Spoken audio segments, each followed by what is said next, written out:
Hello बच्चों, आज हम शुरू करते हैं अपनी हिंदी पाठ पुस्तक का पार्ट 4। स्कूल पाठ का नाम है स्कूल मुझे अच्छा लगा। इस कहानी के लेखक हैं तेत्सुको कुरोयानागी जी।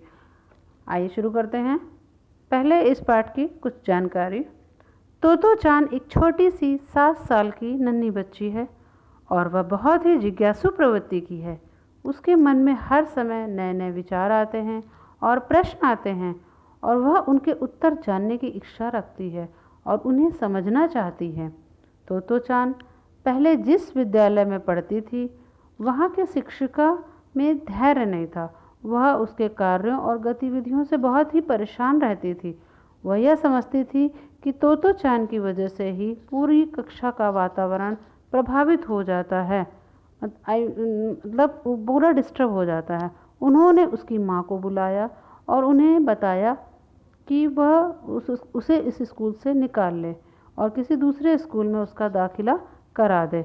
जब दूसरे स्कूल में वह गई तो वहाँ का स्कूल तथा वहाँ के अध्यापक बिल्कुल भिन्न थे, उसे बिल्कुल भिन्न लग रहे थे। इस प्रकार से इस पाठ में स्कूल के वातावरण को बताया गया है। आइए हम शुरू करते हैं पाठ। जब तोतो चान ने नए स्कूल का गेट देखा तो वह ठिठक गई। अब तक जिस स्कूल में वह रहती थी उसका गेट सीमेंट के 2 खंभों का बना था और गेट पर बड़े बड़े अक्षरों में स्कूल का नाम लिखा होता था। पर इस स्कूल का गेट तो पेड़ के 2 तनों का था, उन पर टहनियाँ और पत्ते भी थे। तोतो चान जब अपने नए स्कूल गई सबसे पहले उसका ध्यान गेट पे गया, जो गेट 2 पेड़ से बना हुआ था। क्योंकि पहले का जो स्कूल था जिसमें वो पढ़ती थी, जिस विद्यालय में, वहाँ का सीमेंट का गेट बना हुआ था, जैसा कि सभी स्कूल के गेट सीमेंट के बने रहते हैं। यहाँ पर पेड़ का गेट बने देखकर वो बहुत ही चौंक गई और उस गेट पर बड़े बड़े अक्षरों पे एक तख्ती टंगी हुई थी। पहले उस पेड़ को वो देख के चौंक गई जो 2 तनों का था और उस पर टहनियाँ और पत्ते भी थे। अरे, यह गेट तो बढ़ रहा है। तोतो चान ने कहा, यह बढ़ता जाएगा और एक दिन शायद टेलीफोन के खंभे से भी ऊंचा हो जाएगा। यहाँ पर तोतो चान बोली, यह गेट जो पेड़ का बना हुआ है ये तो बढ़ता ही जा रहा है। भाई, पेड़ है वो तो बढ़ेगा ही। उसको लगा और फिर वो बोली कि शायद ये टेलीफोन के खंभे से भी एक दिन ऊंचा हो जाएगा। गेट के ये 2 खंभे असल में पेड़ ही थे। पेड़ से बना हुआ गेट था तो वो बढ़ ही रहे थे, जिनकी जड़ें बहुत मौजूद थी। कुछ और पास पहुंचने पर तोतो चान ने अपनी गर्दन टेढ़ी कर स्कूल का नाम पढ़ना चाहा। टहनी पर टंगी नाम की तख्ती भी हवा से टेढ़ी हो गई थी। उस पेड़ पर एक तख्ती टंगी हुई थी जिस पर स्कूल का नाम लिखा हुआ था। उसको वो पढ़ने लगी और उस स्कूल का नाम जापानी भाषा में लिखा था। यह नाम था स्कूल का तोमोए गाकुएन। तो चान माँ से पूछना चाहती थी कि तोमोए का मतलब क्या होता है। तभी अचानक उसे एक चीज़ दिखी और उसे लगा जैसे वह सपना देख रही है। वह बैठ गई ताकि झाड़ियों के बीच से अच्छी तरह देख पाए। उसे अपनी आंखों पर विश्वास नहीं हो रहा था। जब उसने अपने स्कूल का नाम पढ़ा तो वह माँ से पूछने लगी, माँ, इस तोमोए का मतलब क्या होता है। और तभी उसे अचानक एक चीज़ और दिखाई दी। वह थी रेलगाड़ी। वह झाड़ियों के बीच में बैठकर उसे बहुत अच्छी तरह से देखने लगी। उसे विश्वास ही नहीं हो रहा था। माँ, क्या यह सचमुच की रेलगाड़ी है? देखो, वहाँ के स्कूल के मैदान में। उसे लगा कि ये झूठ मूठ की रेलगाड़ी है जो मैदान में खड़ी हुई है। स्कूल के कमरों की जगह रेलगाड़ी के 6 बेकार डिब्बे काम में लाए जाते थे। तो चान को लगा ऐसा तो सपनों में ही होता होगा, रेलगाड़ी में स्कूल। वह पहली बार उस रेलगाड़ी को देख रही थी जिसमें स्कूल चलता था। रेलगाड़ी के 6 पुराने डिब्बे में एक एक करके कक्षा चलती थी। एक कक्षा एक डिब्बे में चलती थी। इस प्रकार से उसको उस रेलगाड़ी में चलते हुए स्कूल को देखकर एक सपना सा लग रहा था। डिब्बों की खिड़कियां सूरज की प्रातःकालीन धूप में चमक रही थीं, लेकिन झाड़ियों के बीच से झांकती गुलाबी गालों वाली एक नन्ही लड़की की आंखें और भी अधिक चमक रही थी। रेलगाड़ी के डिब्बों की जो खिड़कियां थी उसमें सूरज की जो किरणें पड़ रही थी तब वो चमक रही थी। इसी तरह से उस झाड़ियों के बीच में तोतो चान की जो आंखें थी वो भी बहुत चमक रही थी। क्षण भर बाद ही तोतो चान खुशी से चिल्लाई और रेलगाड़ी के डिब्बे की ओर भागी। भागते भागते मुड़कर ही माँ से कहा, आओ जल्दी करो, बिना हिले डुले खड़ी इस गाड़ी में हम झट से चढ़ जाते हैं। वह रेलगाड़ी को देखकर और उसमें चलते हुए स्कूल को देखकर बहुत खुश हुई और अचानक चिल्ला पड़ी और भागते भागते अपनी माँ से बोलने लगी, माँ जल्दी आओ, इस गाड़ी में हम लोग बैठ जाते हैं, क्योंकि वो गाड़ी हिल डुल नहीं रही थी। तुम अभी अंदर नहीं जा सकती, माँ ने उसे रोकते हुए कहा। ये कक्षाएं हैं और तुम भी अभी स्कूल में दाखिल नहीं हुई हो। अगर सचमुच इस ट्रेन में चढ़ना चाहती हो तो तुम्हें हेडमास्टर जी के सामने कायदे से पेश आना होगा। अब हम उनसे मिलने जाएंगे। अगर सब कुछ ठीक रहा तो तुम स्कूल में आ सकोगी, समझी? उसकी माँ उसके इस स्वभाव को जानती थी और वह क्योंकि उसका स्वभाव और बच्चों से बहुत अलग था। वह उसको कभी डांटती नहीं थी और कभी भी किसी काम के लिए रोकती टोकती भी नहीं थी। और थोड़ी देर बाद उसकी माँ बोली उससे कि अभी तुम इस ट्रेन में नहीं चढ़ सकती, अर्थात इस कक्षा में नहीं जा सकती। क्यों? क्योंकि अभी तुम्हारा इस स्कूल में एडमिशन नहीं हुआ है, इसलिए इस ट्रेन में नहीं चढ़ सकती। अगर जाना चाहती हो तो तुम्हें पहले हेडमास्टर जी से अर्थात प्रधानाचार्य से मिलना होगा और तुमको उनके सामने अच्छे से आंसर देना होगा, मिलना होगा, जवाब देना होगा। उसके बाद ही तुम इस ट्रेन में बैठ सकोगी। तोतो चान को तुरंत ट्रेन में ना चढ़ पाने का दुख तो हुआ, पर उसे लगा कि जैसे माँ कहती है वैसा करना ही शायद अच्छा हो। तोतो चान ने ये बात सुनी और उसे एक बार तो दुख हुआ, लेकिन उसे ऐसा लगा नहीं, उसकी माँ जो कह रही है वो सही है। ठीक है, उसने कहा, साथ ही जोड़ा, यह स्कूल मुझे बहुत अच्छा लगा है या नहीं, बल्कि यह है कि हेडमास्टर जी को तुम अच्छी लगती हो या नहीं। पर उसने कुछ कहा नहीं। माँ ने उसका हाथ थाम लिया और वे हेडमास्टर जी के दफ्तर की ओर बढ़ने लगी। उसने अपनी माँ की बात मान ली और कहा, ठीक है। फिर उसकी माँ ने कहा, यह स्कूल तुम्हें अच्छा लगा है या नहीं, ये बात मायने नहीं रखती है। मायने ये बात रखती है कि हेडमास्टर जी को तुम अगर अच्छी लगोगी तभी वे तुम्हें इसमें दाखिला देंगे। हेडमास्टर जी का दफ्तर रेलगाड़ी के डिब्बे में नहीं था, वह दाहिने हाथ की ओर एक मंजिले भवन में था। वहां पहुंचने के लिए 7 अर्ध गोलाकार पत्थर की सीढ़ियां चढ़नी होती थी। हेडमास्टर जी का दफ्तर उस रेलगाड़ी के अंदर नहीं था, वह एक बगल के एक मंजिले मकान में था, एक मंजिला भवन था, उसी के अंदर उनका ऑफिस था। और वहां जाने के लिए गोलाकार अर्ध गोलाकार पत्थर की सीढ़ियां थी। तोतो चान माँ से अपना हाथ छुड़ाकर सीढ़ियां चढ़ने लगी। अचानक वह रुकी और मुड़ी। क्या हुआ? माँ ने पूछा। मन में भय था कि कहीं तोतो चान ने स्कूल के बारे में अपना विचार न बदल लिया हो। तोतो चान उस सीढ़ियों पर चढ़ने लगी, तभी अचानक रुक गई और माँ को डर लगा कि कहीं वह इस स्कूल में जाने के लिए भी ना मना कर दे।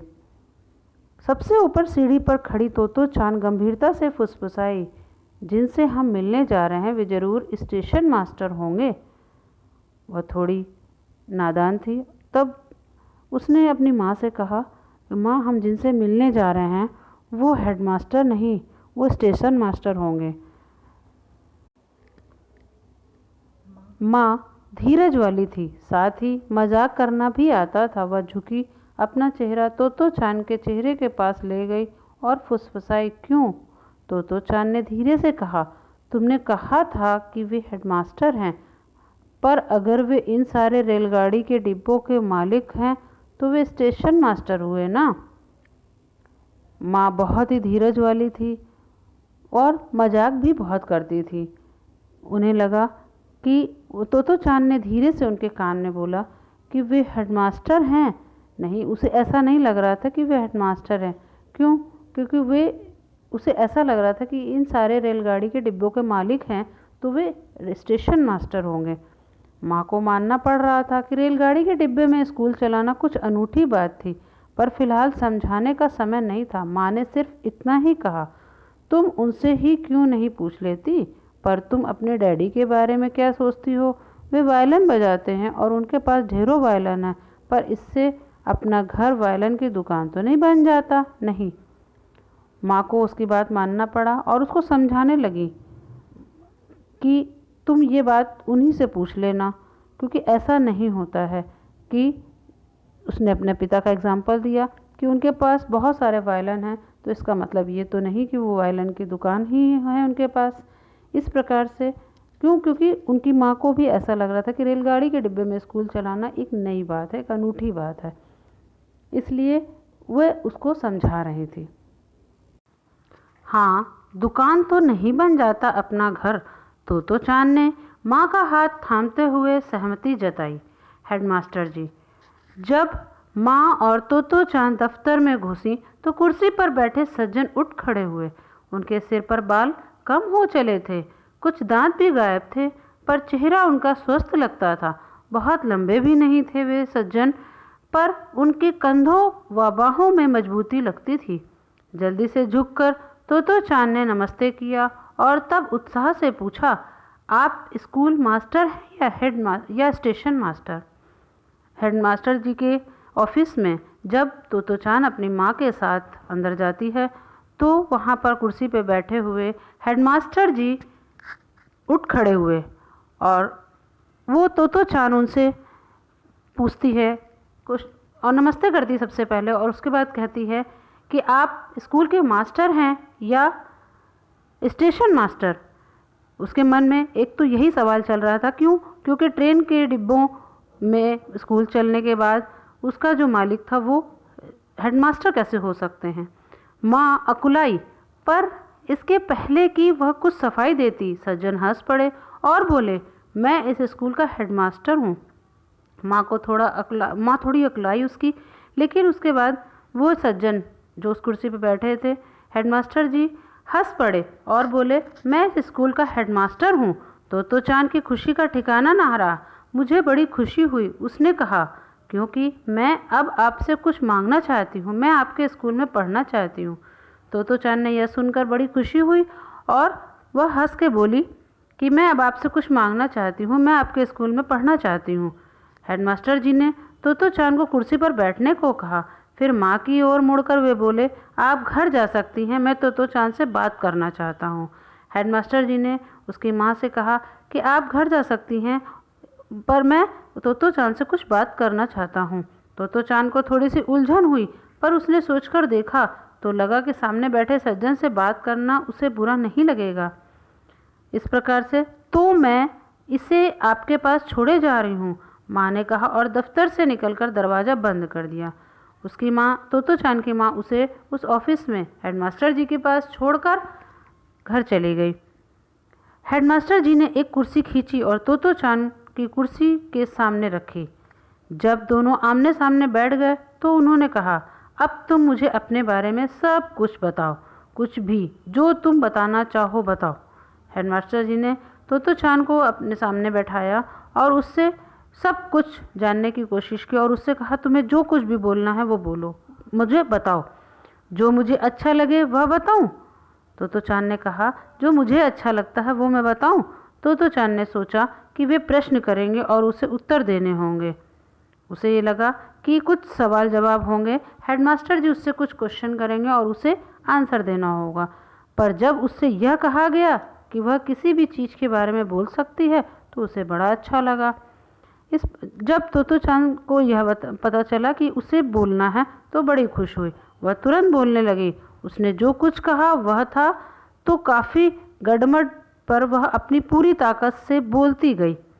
उसने हेडमास्टर जी को बताया कि वह जिस ट्रेन पर चढ़कर वे आए थे वह कितनी तेज़ी से चली थी, क्योंकि तो चांद अपने आसपास के वातावरण से बहुत प्रभावित रहती थी और वह एक बहुत ही क्रियाशील प्रवृत्ति की लड़की थी। किसी न किसी काम में लगे रहना चाहती थी और बहुत ही वाचाल प्रवृत्ति की थी। वह चाहती थी कि मैं बोलूं और उसको सब सुनते रहें और उसके उत्तर मुझे मिलते रहें। इस प्रकार से वह हेडमास्टर जी के सामने बोलती रही और हेडमास्टर जी उसकी बातों को सिर्फ सुनते रहे। उसने हेडमास्टर जी को बताया कि जिस ट्रेन पर चढ़कर वे आए थे वह कितनी तेज़ी से चली थी। उसने बताया कि उसने टिकट बाबू से कहा था कि वे उससे टिकट ना लें, पर उन्होंने उसकी बात नहीं मानी। उसने बताया कि उसके दूसरे स्कूल की शिक्षिका कितनी सुंदर है, अबाबील का घोंसला कैसा है, उसका भूरा कुत्ता रॉकी कैसे कैसे करिश्मे दिखा सकता है। उसने बताया कि वह कैंची मुंह में डालकर चलाया करती थी, पर उसकी शिक्षिका ने उसे ऐसा करने से मना किया था क्योंकि उन्हें डर था कहीं तो चांद की जीभ न कट जाए, पर वह फिर भी वैसा करती रही। उसने बताया कि वह नाक कैसे सिनक लेती है क्योंकि उसकी बहती नाक और अगर माँ देख लेती तो उसे डांट लगाती। उसने बताया कि पापा कितने अच्छे तैराक हैं और तो और वे गोता भी लगा सकते हैं। वह लगातार बोलती गई। हेडमास्टर जी कभी हंसते, कभी सिर हिलाते और कहते, अच्छा फिर? तो चांद इतनी खुश थी कि वह आगे बोलती जाती। बोलते बोलते आखिर उसके पास बोलने को कुछ भी नहीं बचा। अब उसका मुंह बंद था। वह अपने दिमाग पर जोर डाल रही थी कि सोच रही थी कि आगे क्या कहें। इस प्रकार से तो चांद अपने मन में जितनी भी उसके मन में बातें थी सब अपने हेडमास्टर जी को बोलती गई और हेडमास्टर जी चुपचाप उसकी सारी बातें सुनते चले गए। आखिरी में अंत में उसके पास बोलने के लिए कुछ ना बचा और उसने अपना मुंह बंद कर लिया। अब वह यह सोच ही रही थी कि अब आगे क्या कहें। मुझे और कुछ बताने को तुम्हारे पास क्या कुछ भी नहीं है? हेडमास्टर जी ने पूछा। हेडमास्टर जी कहने लगे, अब और भी कुछ है तुम्हारे पास बताने के लिए या नहीं? ऐसे में चुप रहना कितने शर्म की बात है। तो चांद ने सोचा, कितना अच्छा मौका है। क्या वह किसी भी चीज़ के बारे में और कुछ भी नहीं बता सकती? उसने मन ही मन सोचा। अचानक उसे कुछ सूझा। जब हेडमास्टर जी ने उससे पूछा कि तुम्हारे पास बताने के लिए और कुछ नहीं है, तब उसे कुछ शर्म आई। उसे लगा कि ऐसा तो नहीं हो सकता कि अगर मैं चुप रहूं तो कितने शर्म की बात है। इतने में वह अपने दिमाग पर जोर डालने लगी और वह सोचने लगी। थोड़ी देर बाद उसे बहुत सी चीज़ें याद आने लगी और मन ही मन बहुत कुछ उसके मन में चलने लगा। हाँ, वह अपनी फ्रॉक के बारे में बताएगी जो उसने पहन रखी थी। वैसे उसके ज़्यादातर कपड़े माँ खुद ही सिलती थी, पर यह फ्रॉक दुकान से खरीदी हुई थी। जब भी वह दोपहर के बाद स्कूल से घर लौटती थी तो अक्सर उसके कपड़े फटे होते थे। माँ को समझ ही नहीं आता था कि वे ऐसे कैसे फटे होंगे। उसने हेडमास्टर जी को बताया, ऐसा कैसे हो जाता था। असल में उसके कपड़े इसलिए फटते थे क्योंकि वह दूसरों के बगीचों के झाड़ियों के बीच में घुसती थी। साथ ही वह खाली ज़मीन के चारों ओर लगे कटीले तारों के नीचे भी घुसती थी। इसलिए आज सुबह जब तैयार होने की बारी आई तो माँ की सिली हुई सारी फ्रॉकें फटी निकली और उसे यह खरीदी हुई फ्रॉक पहननी पड़ी। फ्रॉक पर लाल और स्लेटी रंग के चेक बने थे। कपड़ा जर्सी का है।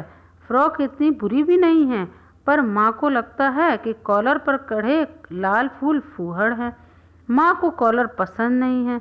तो चांद ने कॉलर उठाकर हेडमास्टर जी को दिखाया। अब क्या था, वह सोच सोच के परेशान थी कि अब क्या बोलें। तभी उसको अपने फ़्रॉक के बारे में याद आया और उसने अपनी फ़्रॉक के बारे में हेडमास्टर जी को सब कुछ बता दिया। किस प्रकार से उसकी माँ उसके लिए फ़्रॉक सिलती है और उसकी फ़्रॉक कैसे फट जाती है। इस प्रकार से उसने अपने फ़्रॉक के बारे में सब कुछ हेडमास्टर जी को बता दिया या बोलती चली गई। अब क्या था, आगे सुने। लेकिन इसके बाद खूब सोचने पर भी तो चांद को कुछ और न सूझा। उसे इस बात से कुछ दुख हुआ, लेकिन तभी हेडमास्टर जी उठ खड़े हुए। उन्होंने अपना प्यार भरा बड़ा सा हाथ उसके सिर पर रखा और कहा, अब तुम इस स्कूल की छात्रा हो। थोड़ी देर बाद जब वो बोल बोल के थक गई, उसके पास कुछ भी नहीं बचा उनको बताने के लिए, तब हेडमास्टर जी खड़े हुए और खुशी से अपना हाथ उसके सिर पर रखा और बोले कि अब तुम इस स्कूल की छात्रा हो। ठीक ये ही शब्द थे उनके। और उस समय तो चांद को लगा कि वह जीवन में पहली बार किसी ऐसे व्यक्ति से मिली है जो उसे सच में अच्छा लगता हो। असल में इससे पहले किसी ने इतनी देर बोलते नहीं सुना था। और तो और उसे सुनते समय हेडमास्टर जी ने एक बार भी जम्हाई नहीं ली थी। ना ही उनके चेहरे पर अरुचि का भाव आया था। शुरू से अंत तक उन्हें सुनना उतना ही अच्छा लगा था जितना कि उसे बोलना।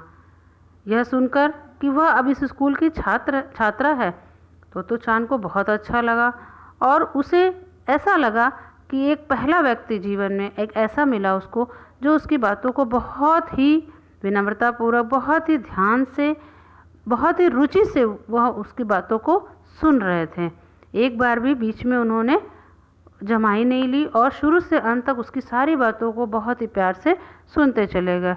उसे जितना बोलना पसंद था और हेडमास्टर जी को उतना ही सुनना, बहुत ही ध्यान से उसकी सारी बातों को सुना। उसे यह देखकर बहुत ही अच्छा लगा। इस दिन से पहले या उसके बाद किसी वयस्क ने तोतो चान की बात इतने लंबे समय तक नहीं सुनी और पिछली शिक्षिका को यह जानकर भी आश्चर्य होता था कि एक 7 साल की लड़की लगातार 4 घंटे बोलने का मसाला भी जुटा सकती है। हेडमास्टर जी के सामने वह अपने आप को सुरक्षित महसूस कर रही थी। वह बहुत खुश थी। वह हमेशा हमेशा के लिए उनके साथ ही रहना चाहती थी। ये भावनाएं थी तोतो चान की। और उस पहले दिन हेडमास्टर सोसाकू कोबायाशी के बारे में सौभाग्य से हेडमास्टर जी की भावनाएं भी उसके प्रति ठीक ऐसी ही थी। इस दिन पहले या उसके बाद, मतलब आज तक किसी भी एक बड़े लोगों ने उसकी इस बात को, इतनी देर इतनी लंबी बात को कभी नहीं सुना था। इसलिए उसे यह भी बात बहुत अच्छी लग रही थी। पहली शिक्षिका को जानकर यह आश्चर्य होता था कि वह 7 साल की बच्ची कैसे इतना लंबा बोल सकती है, इतनी देर तक बोल सकती है। हेडमास्टर जी के सामने अब वह अपने आप को बहुत ही अच्छा, बहुत ही सुरक्षित महसूस कर रही थी। वो बहुत ही खुश थी और वो हमेशा उस स्कूल में पढ़ना चाहती थी। उस स्कूल के हेडमास्टर सोसाकू कोबायाशी जिनका नाम था, वे हेडमास्टर जी उसके भावनाओं के प्रति बहुत ही खुश थे और बहुत ही उनको अच्छा लगा था उसकी बातों को सुनकर। क्योंकि हमें इस प्रकार से बच्चों के स्वभाव और रुचि को ध्यान रखते हुए भी हमें उनके बारे में सोचना चाहिए। दोपहर का भोजन। अब हेडमास्टर जी तोतो चान को वह जगह दिखाने ले गए जहां बच्चे दोपहर का खाना खाते थे। हम ट्रेन में नहीं खाते, उन्होंने समझाया, बल्कि सभागार में खाते हैं। अब हेडमास्टर जी उसको वो जगह दिखाने ले गए जहाँ पर बच्चे खाना खाते थे दोपहर में। वो उसको समझा रहे थे कि हम ट्रेन में खाना नहीं खाते, बल्कि सभी एक जगह इकट्ठा होकर, एकत्र होकर सभागार में खाते हैं। सभागार उन सीढ़ियों के ऊपर था जिन्हें चढ़कर तोतो चान पहले आई थी। जब वे वहां पहुंचे, पहले हल्ला करते हुए मेज व कुर्सियां उठा खिसका कर उन्हें एक गोलाकार घेरे में लगा रहे थे। वे सभागार के कोने में खड़े बच्चों को देखते रहे। तोतो चान ने हेडमास्टर जी के जैकेट का किनारा खींचा और पूछा, बाकी बच्चे कहाँ हैं? बस इतने ही हैं जितने यहाँ मौजूद हैं, उन्होंने उत्तर दिया। बस इतने ही? तोतो चान को विश्वास नहीं हुआ। उसके पिछले स्कूल की कक्षा में जितने बच्चे थे, केवल उतने बच्चे मौजूद थे। आपका मतलब है कि पूरे स्कूल में करीब 50 बच्चे ही हैं, 50 ही बच्चे हैं? हाँ, बस इतने ही, हेडमास्टर जी ने कहा। जब सभागार में तोतो चान को ले गए तो वहाँ पर वो कुर्सियाँ उठा के खिसका कर गोलेकार में बैठने लगे। तभी तोतो चान ने उनसे पूछा, क्या अब आपके स्कूल में इतने ही बच्चे हैं? उन्होंने कहा, हाँ, करीब 50 बच्चे ही हैं। यहाँ पहले वाले स्कूल से हर चीज़ अलग है। तोतो चान सोचने लगी। जब सारे बच्चे बैठ गए तो हेडमास्टर जी ने जानना चाहा कि हर बच्चा खाने में समुद्र और कुछ पहाड़ से लाया है या नहीं। सभी बच्चे गोलाकार में कुर्सियाँ खिसकाकर बैठ गए और वह देखने लगे कि हर बच्चे के पास कुछ समुद्र से और कुछ पहाड़ से, यहाँ पर मतलब है कि कुछ पूड़ी और कुछ पीने के लिए कोई सामान है या नहीं, पूड़ी सब्जी या रोटी सब्जी या कुछ पीने का आइटम है या नहीं। इस प्रकार से हेडमास्टर जी ने उसको सब कुछ दिखाया और समझाया। हाँ जी, बच्चों ने अपने अपने डिब्बे खोलते हुए एक स्वर में कहा। जब हेडमास्टर जी सभी बच्चों से पूछने लगे कि कुछ खाने के लिए है या नहीं, तब उनका टिफ़िन को चेक करते हुए सभी बच्चों ने एक साथ बोला कि हाँ, हमारे डिब्बे में है खाने के लिए बहुत सी चीज़ें, ज़रा देखें तो क्या क्या लाए हो तुम लोग। हेडमास्टर जी मेज़ों के घेरे में घूमते हुए वह हर एक बच्चे के डिब्बे में झांक रहे थे और बच्चे खुशी से किलकारियाँ मार रहे थे। हेडमास्टर जी सभी बच्चों का टिफ़िन चेक कर रहे थे तो बच्चे बड़े खुश थे और किलकारियाँ मार रहे थे। वाह क्या मज़ा है, तो चांद ने सोचा। पर कुछ समुद्र से और पहाड़ से का क्या मतलब होगा? क्यों? क्योंकि हेडमास्टर जी ने कहा था क्या सभी के डिब्बे में कुछ समुद्र से और कुछ पहाड़ से है। वह इस लाइन का मतलब कुछ समुद्र से और कुछ पहाड़ से इसका मतलब नहीं समझ पा रही थी। वह पूछने लगी कितना अलग है यह स्कूल, पर है अच्छा। उसे तो इससे पहले पता ही नहीं था कि स्कूल में दोपहर का खाना भी इतने आनंद की बात हो सकती है। हेडमास्टर जी हर मेज पर रुककर डिब्बों में झांक रहे थे कि दोपहर की हल्की धूप उनके कंधों को नहला रही थी। दोपहर में हल्की हल्की धूप निकल आई थी। तब वह सभी के डिब्बों को चेक कर रहे थे कि उनके टिफ़िन में हर सामान खाने का है या नहीं। तो चांद का स्कूल जाना। हेडमास्टर के यह कहने के बाद से ही कि तुम अब इस स्कूल की छात्रा हो, तो चांद बेसब्री से अगले दिन का इंतज़ार कर रही थी। इस सप्ताह से उसने कभी किसी दिन का इंतज़ार नहीं किया था। अक्सर माँ को उसे सुबह स्कूल के लिए बिस्तर छुड़वाने में भी परेशानी होती थी, पर उस दिन वह दूसरों से पहले उठकर तैयार हो गई और अपना बस्ता पीठ पर बांधे इंतज़ार करने लगी। इस बार उसको स्कूल जाना इतना पसंद आ रहा था, इतना अच्छा लग रहा था कि वह सबसे पहले उठकर स्कूल जाने के लिए तैयार हो गई थी। माँ को तो बहुत कुछ करना था। तो चांद को नाश्ता देकर वह उसका लंच बॉक्स बनाने में जुट गई। इसमें कुछ समुद्र से कुछ पहाड़ से भी तो डालना था। कुछ समुद्र से और कुछ पहाड़ से का मतलब यहाँ पर भी यही है कि कुछ खाने के लिए और कुछ पीने के लिए। माँ ने रेलगाड़ी के पास को एक प्लास्टिक की थैली में डाला और एक डोरी से उसे तो चांद के गले में लटका दिया ताकि वह खो ना जाए। माँ ने उसका लंच बॉक्स तैयार करके उसे दिया और रेलगाड़ी के पास को एक पास जो बच्चों की एंट्री के लिए मिलता है वह पास उसके गले में लटका दिया ताकि वह खो ना जाए। अच्छी लड़की बनना, माँ ने उससे कहा कि अच्छी लड़की बनना। बिल्कुल। तो चांद ने जूते पहने और सामने का दरवाज़ा खोला। तब वह मुड़ी और शिष्टता से झुककर बोली अच्छा गुड बाय। तो चांद को यूँ निकलते देख माँ की आंखें बरबस भर आईं। कितना कठिन था यह मानना कि उसकी चुलबुली बिटिया तो आज इतनी खुशी से इस स्कूल में जा रही है।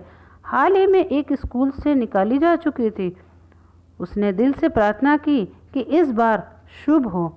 इस प्रकार से वह उसकी माँ बहुत ही उसका ध्यान रखती थी, कभी भी उसको रोकती टोकती नहीं थी। लेकिन इस बार उसे स्कूल जाते हुए देख के उनको बहुत खुशी हो रही थी, क्योंकि इस कहानी में उसकी माँ ही उसकी प्रथम पाठशाला है।